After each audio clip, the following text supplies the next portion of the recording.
Alright, wood finishers, still talking about shellac. You'll notice that there is some separation here between where the flakes are. This is probably easier to see. Where the flakes are on the bottom and then the solvent, but by mixing this stuff up and creating fine powder with this, it's already starting to do most of the work of getting this dissolved, which is the whole point of why we're here. So anyway, so I can continue to let this to just dissolve on its own. It's going to take forever and it's going to have a tendency of kind of clumping in ways we don't want. So you may be asking, why are we here? Why are we at the lathe?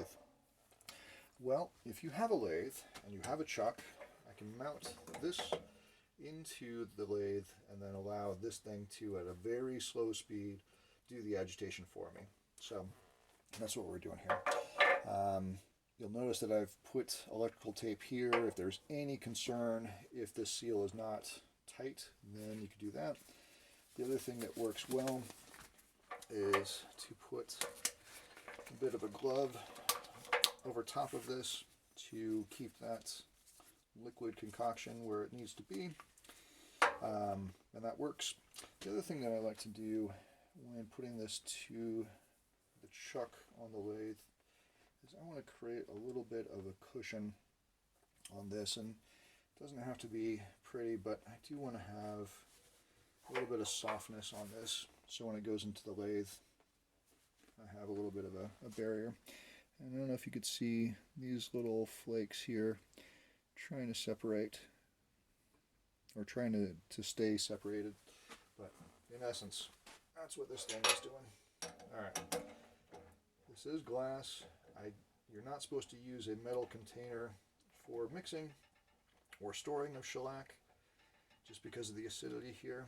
Alright, that looks good. So I have that there. Let's see if I can zoom in. This is better.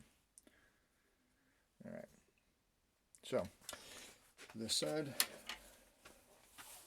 turning on the lathe, starting out at 0 and kind of slowly sneaking up on this.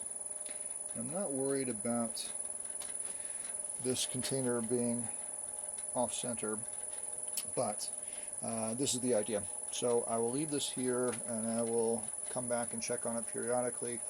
The one thing about the lathe is that if I had this at a really slow speed, something like this, that's good, but I'm not really getting the agitation that I need. And the other thing about this is that it's going to start to overheat the motor in really weird ways. So just keep an eye on the heat or the temperature of the motor, but if I get this cranking a little bit more, then I am actually doing better agitation, and then it's not a concern of getting the lathe overheated.